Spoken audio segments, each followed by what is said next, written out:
Continuamos, amigos, en Compromiso Cardinal en la pantalla de Cardinal TV, el canal del país, desde el despacho del doctor Álvaro Delgado, secretario de Presidencia de la República. Bueno, hablábamos un poco en el bloque anterior de la historia, ¿no?, en torno a la figura política que llega al Poder Ejecutivo. Pero ahora ya, doctor Delgado, bueno, entrar un poco a lo que es la actual administración y a esta circunstancia que se dio, ¿no?, que es la emergencia sanitaria a pocos días de asumir el gobierno nacional y en su caso, bueno, con esa responsabilidad de liderar el Sistema Nacional de Emergencia, que justamente es el que está atendiendo toda esta situación del COVID-19 coronavirus. Sí, después del proceso de la campaña, haber ganado la interna, haber ido a la elección nacional, en donde el Partido Nacional fue el partido de la oposición a aquel momento más votado, donde Luis ya la campaña, Luis la vio lejos y empezamos a hablar de las coincidencias con los demás partidos. Tan es así que, bueno, fue fácil para el balotaje, después de la elección de octubre, armar una coalición y un documento que se llama el Compromiso por el País. Después el proceso de la coalición, la elección, el balotaje, el no reconocimiento esa noche de algo que era irreversible, pero bueno, que postergó un poquito el festejo. Después de todo ese esfuerzo militante de mucha gente en todo el país que hay que agradecerle de corazón, y de que Uruguay cambiara después de 15 años de gobierno del Frente Amplio con mayoría propia, y esto fundamentalmente tuvo una incidencia muy fuerte en el interior de la República, ¿no?, que decidió cambiar antes que Montevideo. Y la verdad que agradecerle el esfuerzo a los que militaron y a los que hoy no militaron pero comprenden y apoyan.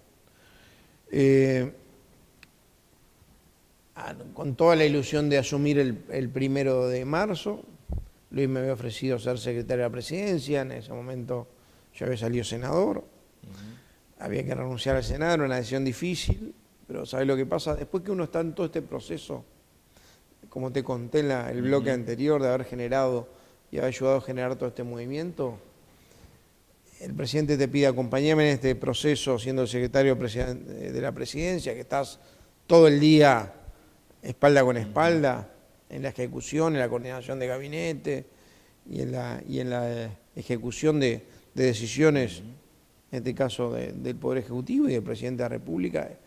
Yo no podía decirle que no, ¿me entendés? No podía decirle que no. Renuncié al Senado,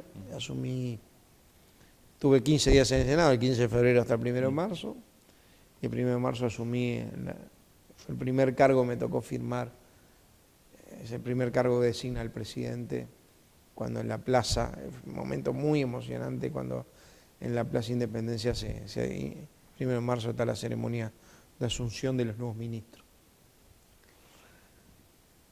Cuando empezamos a estar acá, el tema del SINAE me interesaba, empezamos a distribuir las tareas con el prosecretario Rodrigo Ferrés, que además quiero hacerle un reconocimiento no solo en lo que es el respaldo personal, jurídico, sino de alguien que trabaja 14 horas por día. Y distribuimos las tareas adentro de la unidad ejecutora Presidencia de la República, que es enorme, y hay 2.000 y pico, 3.000 funcionarios, una cantidad de unidades ejecutoras. Bueno, el sistema de emergencia ya la primera semana ya lo citamos con el coronel Rico, que es lo nombramos coordinador ejecutivo del SINAE, lo citamos por la emergencia agropecuaria. Empezamos con la emergencia agropecuaria en 800.000 hectáreas, después fueron 1 millón, terminó en 2 millones, donde había una sequía desde índices pluviométricos por debajo de lo normal desde noviembre. Y había situaciones realmente dramáticas, y bueno, se empezaron a tomar medidas en la emergencia agropecuaria en la primera semana de gobierno. Y yo me acuerdo que, hablando con Luis y con la gente del SINAE, que lo integran los subsecretarios de varios ministerios, vimos que cómo estaba el tema coronavirus en Brasil, cómo estaba en Argentina, ya había un caso en Paraguay, y lo que se le pidió a Salud Pública, hizo Salud Pública hasta un protocolo. El gobierno anterior había casi nada, una hojita. Claro. se le pidió un protocolo porque iba a venir Uruguay, y estábamos viendo lo que estaba pasando en Europa, que era un drama lo que estaba pasando en Europa. Y vimos lo bueno y lo malo, los países que subestimaron al coronavirus y los países que tomaron decisiones drásticas al principio, que anduvieron bien y que anduvieron mal. Y los que anduvieron mal, anduvieron muy mal. ¿La decisión en este caso era a partir del primer caso, doctor?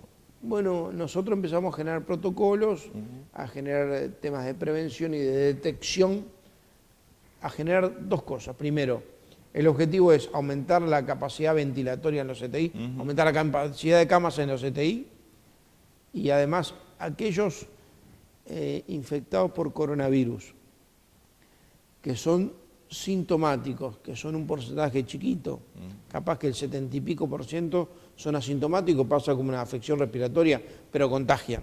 Claro. Y hay un porcentaje que son sintomáticos, y ese porcentaje hay algunos que se agravan o por comorbilidades o por factores predisponentes o por la propia enfermedad, por la propia virus, que hoy no tiene cura. La única elemento que tenemos para combatirlo es la prevención, los cambios de hábitos y de costumbres, o sea, la higiene, el alcohol del gel, el lavado, desinfección, el uso de tapabocas. Por eso andamos siempre con los tapabocas cada vez que salimos. En el momento más importante es quédate en casa lo más posible. Y en aquel momento recuerdo que por primera vez Salud Pública hizo una exposición en el SINAE de esa primera semana sobre el tema coronavirus, sobre los problemas que podían venir, y empezamos a ver situaciones de contingencia. El objetivo era aumentar camas de CTI para ganar tiempo, casi duplicar la capacidad de Uruguay, y empezar a generar una campaña de concientización de hábitos y de costumbres. Pero todavía no había ningún caso detectado. Claro. Y aumentar la capacidad de detección, ¿no? Porque tenés que importar test, había muy pocos en Uruguay, tenés que importar test, apurar en todo ese proceso de importación de los test diagnósticos. El 13 de marzo fuimos con el presidente, con Luis, a Bella Unión a inaugurar la zafra de la cosecha de arroz. Resulta que cuando volvíamos en el helicóptero, el mensaje es: ahí están los 4 primeros casos positivos de coronavirus. Desde ahí mismo se citó el SINAE para las 5 de la tarde con los ministros y los subsecretarios, más el Congreso Intendente que lo invitamos, porque era un tema nacional. Y la verdad que esa noche, que se anunció en conferencia de prensa, 13 de marzo, me quedó grabada esa fecha, porque fue como un tsunami que te agarra y atraviesa toda la administración, todo el gobierno y todos los sectores. Me acuerdo que se tomaron algunas medidas que eran muy drásticas, se discutió mucho eso. Y la OMS, la Organización Mundial de la Salud, no recomendaba determinadas medidas en esta fase en el Uruguay. O sea, eran más escalonadas. Y hubo una decisión del gabinete, del presidente y del gabinete, de tomar medidas muy drásticas, mucho más de las que recomendaba la OMS. Primero, declarar la emergencia sanitaria, que te permitía tomar una cantidad de decisiones. Lo segundo, suspender los vuelos con Europa, donde estaban los focos, ir hacia la cierre de fronteras, para evitar los focos exógenos y circunscribirlos a nivel nacional. Suspender los espectáculos públicos y ceremonias que estén bajo lugares cerrados. Me acuerdo que ese fin de semana el sábado y domingo estaba el Montevideo Rock. Estamos ahí con la autorización del Montevideo Rock, se decidió no autorizarlo. Venía gente de Argentina, de Brasil, estaba armado. Y además, yo creo que una de las medidas más duras fue suspender las clases. Sacar 1 millón de gurises, gurisas y adolescentes del sistema educativo público-privado.